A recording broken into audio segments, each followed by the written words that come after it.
Milagre confirmado. Jovem livre de tiques nervosos, um testemunho de fé na congregação cristã no Brasil. O início de uma luta silenciosa. Era uma tarde de sábado em São Paulo, quando o sol ainda brilhava forte sobre as ruas do bairro Vila Maria, onde a congregação cristã no Brasil mantinha um de seus templos mais acolhedores. Dentro da pequena casa de Lucas Ferreira, então com 17 anos, o clima era de tensão.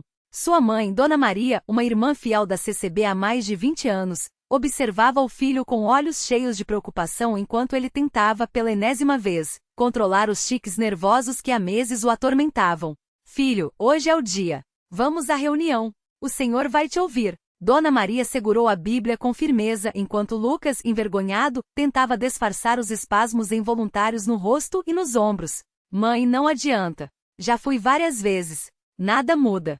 Sua voz tremia não só pela frustração, mas pela vergonha que sentia ao ser olhado pelos irmãos na congregação. Os tiques haviam começado como pequenos tremores, mas agora eram movimentos bruscos, quase violentos, que o faziam evitar olhares e conversas. Dona Maria, porém, não desistiria. Ela sabia que a fé verdadeira não se mede por resultados imediatos, mas pela persistência na oração. E naquela noite algo seria diferente.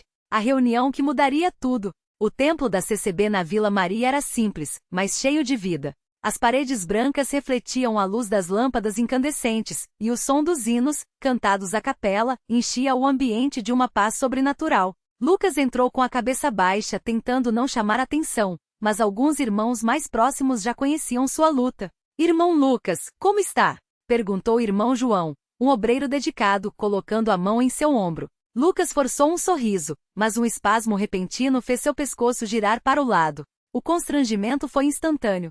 Estou tentando, murmurou. Dona Maria ao seu lado apertou sua mão com força, como se dissesse, confie. O culto começou com hora de oração. Os irmãos se ajoelharam, e o silêncio sagrado foi quebrado apenas pelos suspiros e súplicas dirigidas a Deus. Lucas, mesmo relutante, se ajoelhou. Sua mente era um turbilhão. Será que Deus realmente se importa comigo? Por que ele não me cura? Mas então, algo inesperado aconteceu. O clamor dos irmãos e a intervenção divina. Enquanto o ministro do altar liderava as orações, uma irmã idosa, conhecida por sua fé inabalável, se aproximou de Lucas. Era Dona Ana, uma senhora de 80 anos que já havia visto milagres em sua longa jornada na CCB. Meu filho, Deus não te esqueceu. Ela colocou as mãos enrugadas sobre sua cabeça e começou a orar em línguas, como era comum nos cultos da congregação. Lucas sentiu um calor estranho percorrer seu corpo. Os tiques que antes eram constantes começaram a diminuir. Seu coração acelerou não de ansiedade, mas de esperança. Senhor, se és real, me mostra. Ele sussurrou entre lágrimas. Foi então que o ministro, inspirado pelo Espírito, se dirigiu a ele. Irmão Lucas, Deus está te chamando para uma bênção especial hoje. Você precisa entregar tudo a ele. Não apenas seus tiques, mas seu medo, sua dúvida, sua vergonha. Lucas quebrou. As lágrimas escorriam sem controle. Ele caiu de joelhos, e os irmãos ao redor uniram suas vozes em oração. O templo inteiro parecia vibrar com a presença de Deus. E então, o milagre aconteceu. O momento da cura. Não foi um relâmpago nem um trovão. Foi algo silencioso, mas poderoso. Lucas sentiu, de repente, uma paz indescritível invadir seu ser. Os tiques que o acompanhavam há quase um ano pararam. Simplesmente cessaram. Ele abriu os olhos, confuso. Mexeu o pescoço, os ombros, o rosto. Nada. Nenhum movimento involuntário. Glória a Deus! Dona Ana exclamou, levantando as mãos. O templo explodiu em louvor. Irmãos choravam, outros cantavam, e alguns testemunhavam em voz alta. Viu o Espírito Santo descendo sobre ele. É um milagre, irmãos. Lucas, atordoado, se levantou. Seu corpo leve, como se um fardo de toneladas tivesse sido tirado de suas costas. Mãe, eu estou curado? Sua voz tremia de emoção. Dona Maria, com lágrimas nos olhos, abraçou-o forte. Sim, filho. Deus te ouviu. Ele sempre ouve. Os dias seguintes, a confirmação do milagre. Nos dias que se seguiram, Lucas testou sua cura. Andou pela rua, conversou com amigos, participou de cultos. Os tiques não voltaram. Mas não foi apenas a cura física que o transformou. Algo mais profundo havia acontecido em seu coração. Antes, eu ia à igreja por obrigação. Agora, eu vou porque sinto Deus. Confessou a um grupo de jovens na escola dominical. Seus amigos da congregação, que antes o viam com pena, agora o olhavam com admiração. Lucas, você é uma prova viva de que Deus ainda faz milagres, disse Marcos, seu melhor amigo na CCB. Até mesmo os não crentes do bairro começaram a perguntar sobre o que havia acontecido. Alguns, movidos pela curiosidade, compareceram aos cultos, e muitos se converteram após ouvirem seu testemunho. A vida na congrega, rotina, fé e comunhão. A congregação cristã no Brasil não era apenas um lugar de milagres, mas de comunhão diária. Lucas, agora livre e renovado, passou a participar ativamente das atividades. As reuniões de oração.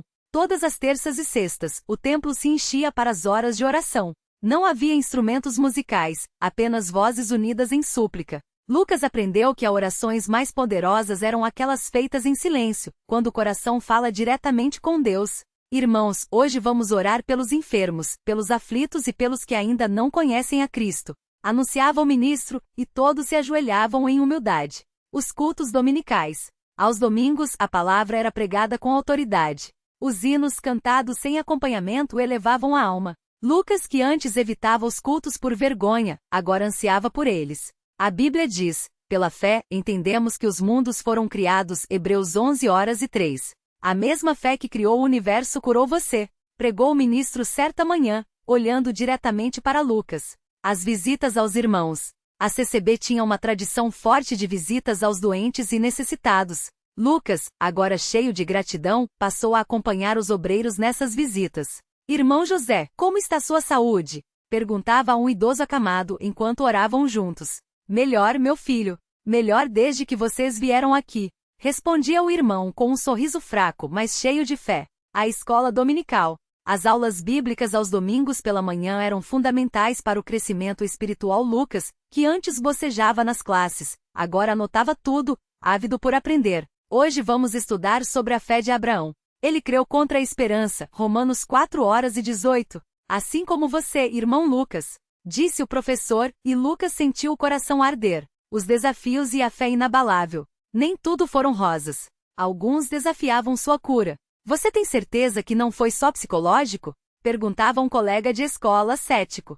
Tenho, porque Deus mudou meu coração, não só meu corpo. Respondia Lucas sem hesitar. Outros, dentro da própria congregação, testavam sua fé. E se os tiques voltarem? Questionou o irmão mais velho, em tom de prova. Lucas sorriu. Se voltarem, vou orar de novo. Porque minha fé não depende das circunstâncias, mas dele. E essa certeza o mantinha firme. O batismo, o selamento da promessa. Após 6 meses de sua cura, Lucas tomou uma decisão. Queria ser batizado. Na CCB, o batismo não era apenas um rito, mas um compromisso público com Cristo. O dia escolhido foi um domingo ensolarado, e o tanque batismal foi preparado com água pura e corrente, como manda a tradição. Irmão Lucas, você crê que Jesus Cristo é o Filho de Deus e que ele te salvou? Perguntou o ministro diante de toda a congregação. Sim, irmãos. Com todo o meu coração. Respondeu com a voz firme. Quando foi imerso, sentiu como se toda sua vida passada fosse lavada. Ao emergir, os irmãos cantaram o hino 10, Glória a Cristo Jesus, e Lucas sorriu, sabendo que agora era uma nova criatura. 1 ano depois, um testemunho que transcende. Passado 1 ano desde sua cura, Lucas já não era mais o jovem inseguro que entrava no templo com vergonha. Agora, era um jovem cheio do Espírito, pronto para servir. Ele prega em reuniões de jovens, visita os enfermos e testemunha em escolas e praças. Sua história já foi contada em vários templos da CCB pelo Brasil, e cartas de pessoas curadas após ouvirem seu testemunho chegam constantemente. Irmão Lucas, sua história me deu força para crer na minha própria cura, escreveu uma irmã de Belo Horizonte. Glória a Deus! Não sou eu, é Ele que opera. Responde Lucas, sempre humilde. A mensagem final, fé que move montanhas. Hoje, quando perguntam a Lucas como manter a fé em meio às lutas, ele responde com um sorriso sereno. A fé não é a ausência de dúvidas, mas a escolha de confiar, mesmo quando não vemos. Deus não nos promete uma vida sem problemas, mas nos promete estar conosco em cada um deles. E assim, na congregação cristã no Brasil, entre hinos, orações e milagres, a história de Lucas Ferreira se tornou mais um testemunho vivo de que, para Deus, não há impossíveis. Fim, mas a história continua. Este relato é baseado em testemunhos reais de irmãos da CCB, adaptados para inspirar e fortalecer a fé. Que a glória seja sempre dada a Deus. Milagre confirmado, jovem livre de tiques nervosos, congregação cristã no Brasil. Uma história de fé, luta e vitória nos braços do Senhor. Capítulo 4. O peso da cruz e a força da comunhão. Os dias que se seguiram ao milagre não foram fáceis para Lucas Ferreira. Embora os tiques nervosos tivessem desaparecido como neve ao sol, a memória das lutas ainda o perseguia em sonhos. Às vezes acordava no meio da noite, suando frio, com a sensação de que as contrações voltariam a qualquer momento. Era como se o corpo, mesmo livre, ainda guardasse a lembrança do sofrimento. Senhor, por que eu? Sussurrava no escuro do seu quarto, enquanto a lua filtrava pela janela entreaberta. Mas era nos momentos de fraqueza que a família e os irmãos da Congregação Cristã no Brasil, CCB, se faziam presentes. Sua mãe, Dona Maria, sempre a primeira a ouvir seus medos, sentava-se à beira da cama e lia passagens da Bíblia em voz baixa, como se cada palavra fosse um bálsamo. Filho, lembra do que está escrito em Isaías 41:10? Não temas, porque eu sou contigo. Não te assombres, porque eu sou teu Deus. Eu te fortaleço e te ajudo, e te sustento com a minha destra fiel. Deus não te abandonou antes, não vai abandonar agora. E Lucas, com os olhos úmidos, assentia. Sabia que era verdade. A rotina de um milagrado, entre a gratidão e os desafios. A vida de Lucas após a cura não era um conto de fadas. Ele ainda enfrentava olhares curiosos na igreja, perguntas indiscretas de irmãos bem-intencionados e, às vezes, até certo ceticismo daqueles que não haviam visto o milagre de perto. Irmão Lucas, é verdade que o Senhor sarou só de joelhos no templo? Perguntava um jovem recém-batizado com os olhos brilhando de esperança. Não foi só, irmão. Foi Deus. Eu só me ajoelhei, mas quem operou foi Ele. Respondia Lucas, sempre cuidadoso para não tirar a glória do Senhor. Mas havia também os momentos difíceis. Certas manhãs, ao se olhar no espelho, ele ainda via o reflexo do rapaz que tremia sem controle, que era apontado nas ruas, que chorava escondido no banheiro da escola. A cura havia sido instantânea, mas a cicatriz emocional demoraria a sarar. Pai, será que um dia eu vou esquecer como era? Perguntou certa vez ao seu pai, enquanto ajudava a arrumar as cadeiras do templo após um culto. Seu pai, homem de poucas palavras mas de fé inabalável, parou o que fazia e olhou nos olhos do filho. Não é para esquecer, filho. É para lembrar do que Deus fez. Cada marca que você carrega é um testemunho. E testemunho não é para ser guardado, é para ser compartilhado. O primeiro convite para testemunhar foi a irmã Regina, uma das cooperadoras mais ativas da CCB em São Paulo, quem primeiro sugeriu que Lucas compartilhasse sua história em outros templos. Irmão Lucas, o Senhor não te curou só para você. Ele quer que outros saibam que Ele ainda opera milagres. Disse ela, segurando suas mãos com firmeza. Lucas sentiu o coração acelerar. Falava bem, mas nunca havia subido a um púlpito. E se as palavras não saíssem? E se as pessoas não acreditassem? Eu não sei se consigo, irmã. Gaguejou. Mas a irmã Regina sorriu, como se já esperasse aquela resistência. Claro que consegue. Não é você quem vai falar, é o Espírito Santo. Lembra de Moisés? Ele também disse que não sabia falar, mas Deus usou ele para libertar um povo inteiro. E assim, com as mãos trêmulas desta vez, não por causa dos tiques, mas pela emoção, Lucas aceitou. A primeira viagem missionária, de São Paulo ao interior. A primeira cidade para a qual Lucas foi convidado a testemunhar foi Ribeirão Preto, no interior de São Paulo. O templo da CCB lá era menor, mas a fé dos irmãos era tão intensa quanto em qualquer grande congregação. Ao chegar, foi recebido com abraços, lágrimas e cânticos de gratidão. Uma irmã idosa, Dona Ana, aproximou-se dele com os olhos cheios d'água. Meu neto tem o mesmo problema que o senhor tinha. Os médicos dizem que não tem cura. Mas eu sei que o mesmo Deus que te curou pode curá-lo. Lucas sentiu um nó na garganta. Não era apenas mais um culto. Era uma missão. Quando subiu ao púlpito, as pernas quase não o sustentaram. Olhou para a plateia, rostos expectantes, crianças, idosos, jovens com os olhos fixos nele. Respirou fundo e começou. Irmãos, eu não vim aqui para contar uma história bonita. Vim contar uma história de dor, de vergonha, de noite sem dormir achando que nunca ia sarar. Mas também vim contar de um Deus que não desistiu de mim, mesmo quando eu desisti de mim mesmo. E então, com voz firme, relatou cada detalhe, as crises na escola, as orações da mãe, a noite em que se ajoelhou no templo e sentiu o poder de Deus o libertar. Quando terminou, o silêncio foi quebrado por um choro coletivo. Homens fortes que trabalhavam na roça choravam como crianças. Mães abraçavam seus filhos doentes com renovada esperança. E então o milagre aconteceu ali mesmo. O menino que parou de tremer. No meio da congregação, um garoto de uns 12 anos, filho da irmã Marisa, começou a se contorcer. Lucas reconheceu imediatamente os sintomas. Eram os mesmos tiques que ele tivera. A mãe do menino, desesperada, gritou: Senhor Jesus, tem misericórdia do meu filho. Lucas não pensou duas vezes. Desceu do púlpito, atravessou o coro e se ajoelhou ao lado do garoto. Impôs as mãos sobre sua cabeça e começou a orar em voz alta. Pai Celestial, o mesmo sangue que me libertou pode libertar este menino. Em nome de Jesus, eu ordeno que estes tiques saiam agora. Por um momento nada aconteceu. Alguns irmãos fecharam os olhos, outros continuaram a clamar, até que lentamente os movimentos do garoto foram diminuindo. Primeiro, os braços pararam de sacudir. Depois, o pescoço relaxou. Finalmente ele abriu os olhos confuso e olhou para a mãe. Mãe, eu tô bem. A igreja explodiu em glórias. Aleluia! Glória a Deus! Ecoava pelas paredes.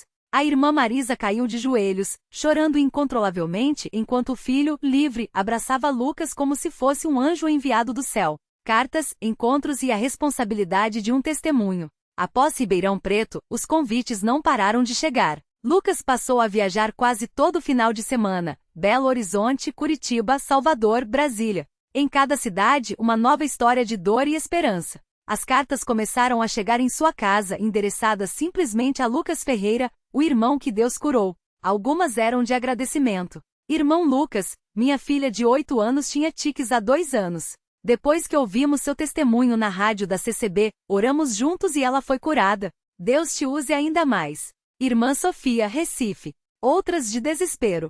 Eu tenho o mesmo problema que o senhor tinha, mas já faz 10 anos. Será que Deus ainda pode me curar? Estou com medo de perder a fé. Anônimo, Porto Alegre. Lucas respondia a todas, sempre com as mesmas palavras. Deus não mudou. Ele é o mesmo ontem, hoje e sempre. Não desista. Ele ouve. O encontro com um cético. Nem todos acreditavam, é claro. Em uma de suas viagens a Goiânia, um homem de uns 50 anos, irmão de longa data na CCB, aproximou-se dele após o culto com um olhar desconfiado. Irmão Lucas, com todo o respeito, como eu posso ter certeza de que isso não é só emoção? Que daqui a alguns meses os tiques não voltam?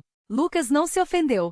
Ele mesmo já havia duvidado em seus momentos mais escuros. Irmão, eu não posso garantir que você vai acreditar, mas posso te contar uma coisa. Antes da minha cura, eu orava pedindo um sinal. Não um milagre, só um sinal de que Deus estava ali. E sabe o que ele me deu? Lucas fez uma pausa, olhando nos olhos do homem. Ele me deu paz. Mesmo com os tiques, mesmo com a vergonha, ele me deu uma paz que não vinha de mim. E essa paz nunca foi embora. Se os tiques voltassem amanhã, eu ainda teria essa paz. Porque a cura não é só do corpo, é da alma. O homem ficou em silêncio por um longo momento. Depois, estendeu a mão. Obrigado, irmão. Talvez eu precise aprender a buscar essa paz também. A vida cotidiana, entre viagens e a rotina na congregação. Mesmo com a agenda cheia, Lucas não deixava de lado suas responsabilidades na CCB de São Paulo. Todos os sábados, ajudava na limpeza do templo. Todas as quartas-feiras, participava das reuniões de jovens. E aos domingos, além de testemunhar, cantava nos corais, sempre com a voz firme, como se cada nota fosse uma oferta a Deus. Certa vez, enquanto varria o piso do templo, um dos irmãos mais novos, o João Pedro, de 16 anos, aproximou-se. Irmão Lucas, como o senhor faz para não ficar orgulhoso? Todo mundo fala do senhor, os irmãos te tratam diferente. Lucas parou de varrer e apoiou-se na vassoura, sorrindo. João Pedro, você já viu um vaso? O garoto assentiu, confuso. Um vaso não se enche sozinho. Alguém tem que colocá-lo debaixo da torneira. Eu sou só um vaso. Deus é quem me enche. Se eu começar a achar que a água é minha, eu vou quebrar. E vaso quebrado não serve para nada. O jovem ficou pensativo. Então, a fama não é sua? Não é minha, não. É dele. Eu só empresto minha história para ele ser glorificado. O sonho que se repete, um chamado maior? À medida que os meses passavam, Lucas começou a ter um sonho recorrente. Nele estava em um grande campo, cheio de pessoas doentes, e uma voz dizia: alimente meus cordeiros. Acordava com a sensação de que Deus estava preparando algo maior. Certa manhã, após mais uma noite com o mesmo sonho, resolveu conversar com o ancião da sua congregação, um homem sábio e cheio do Espírito Santo. Irmão, eu sinto que Deus quer que eu faça mais. Não sei o que, mas sinto que não é só testemunhar. É algo maior. O ancião, com seus olhos penetrantes, escutou em silêncio. Depois abriu a Bíblia em João 21, 15 e 17, onde Jesus pergunta a Pedro: Simão, filho de João, Amas-me mais do que estes? Lucas, Deus não está te chamando para ser famoso. Ele está te chamando para servir. Talvez ele queira que você ajude outros jovens com problemas como o seu. Talvez queira que você seja um líder. Mas lembre-se, o maior na igreja não é quem fala mais alto, é quem se ajoelha mais baixo. O projeto Mãos que Curam. Inspirado pelas palavras do ancião, Lucas teve uma ideia. Com a ajuda de alguns irmãos, criou um pequeno grupo de apoio na CCB chamado Mãos que Curam, onde jovens com problemas neurológicos, ansiedade ou depressão podiam se encontrar para orar, compartilhar e se fortalecer na fé. O primeiro encontro foi tímido, apenas 5 jovens compareceram. Mas entre eles estava Rafael, um rapaz de 19 anos com síndrome de Tourette tão grave que mal conseguia falar sem ter espasmos. Eu já não aguento mais, irmão Lucas. Os médicos dizem que não tem jeito. Minha família até já desistiu de me levar na igreja, porque eu faço barulho nos cultos. Lucas não ofereceu palavras vazias. Ajoelhou-se ao lado dele, assim como outros irmãos fizeram, e começaram a clamar a Deus. Não foi uma cura instantânea como a sua. Mas, semana após semana, Rafael foi melhorando. Os tiques diminuíram. E mais importante, ele recuperou a esperança. Aprovação, quando a fé é testada. Nem tudo eram milagres, porém. Em uma de suas viagens à Fortaleza, Lucas conheceu Dona Clara, uma senhora cuja filha, Larissa, de 20 anos, sofria de uma forma rara de distonia que a deixava praticamente imóvel. Irmão Lucas, por favor, ore pela minha filha. Os médicos dizem que ela não vai durar muito tempo. Suplicou Dona Clara com lágrimas nos olhos. Lucas orou. A congregação toda orou. Mas, uma semana depois, recebeu a notícia: Larissa havia falecido. Por um momento, dúvidas o assaltaram. Por que Deus cura uns e não outros? Será que eu falhei? Mas, no velório, Dona Clara o abraçou fortemente e disse: obrigada por ter orado por ela. Mesmo que Deus não a tenha curado aqui, eu sei que agora ela está livre. E sua oração deu paz a ela nos últimos dias. Lucas entendeu então que milagres não são só curas. Às vezes, o milagre é a paz no meio da tempestade. Às vezes é a força para aceitar o que não podemos mudar. O reencontro com o passado. Um dia, enquanto pregava em Campinas, Lucas avistou entre a congregação um rosto familiar. Marcos, seu antigo colega de escola, aquele que o humilhara diante de todos anos atrás. Marcos estava diferente. Mais magro, com olheiras. Quando seus olhos se encontraram, Lucas sentiu um aperto no peito. Mas em vez de virar o rosto, sorriu e acenou. Após o culto, Marcos aproximou-se constrangido. Lucas, eu não sei nem o que dizer. Eu era um idiota. Eu não sabia o que você passava. Lucas não guardava rancor. Como poderia depois de tudo que Deus havia feito? Marcos, tudo bem. Deus já perdoou você. E eu também. Mas como você consegue ser tão bom? Marcos perguntou, a voz quebrando. Não sou bom, irmão. Só sou grato. Deus me tirou de um poço escuro. Como eu poderia não estender a mão para os outros? Marcos então confessou que estava passando por uma depressão profunda. Lucas o abraçou e disse: vem comigo. Vamos orar. E ali, no mesmo templo onde Lucas havia sido libertado, outro coração começou a ser restaurado. A mensagem que transcende as fronteiras. Com o tempo, o testemunho de Lucas ultrapassou as fronteiras do Brasil. Irmãos da congregação cristã na Itália, nos Estados Unidos e até na África começaram a convidá-lo para compartilhar sua história. Ele não falava outras línguas, mas o poder de Deus não precisa de tradução. Em uma videoconferência com irmãos da CCB na Argentina, uma jovem chamada Valentina, que sofria de crises de pânico, escreveu em português quebrado: Irmão Lucas, depois de ouvir você, eu senti que Deus me falou: filha, eu também posso te libertar. Obrigada por me mostrar que Deus não esquece de ninguém. O dia em que Lucas quase desistiu, mas até os mais fortes tropeçam. Em uma viagem exaustiva a Manaus, após semanas sem descanso, Lucas adoeceu. Uma febre alta o deixou acamado por dias. Enquanto tremia debaixo das cobertas, o inimigo sussurrou: você acha que é algum super-herói? Que pode salvar todo mundo? Olha para você agora. Fraco, doente, inútil. Por um momento Lucas quase acreditou. Quase desistiu. Mas então sua mãe ligou. E como se soubesse exatamente o que ele estava sentindo, disse: filho, lembra quando você era pequeno e caía? Você chorava, mas depois se levantava e continuava correndo. Deus não te chamou para ser perfeito. Ele te chamou para ser fiel. Levanta, Lucas. A obra não é sua. É dele.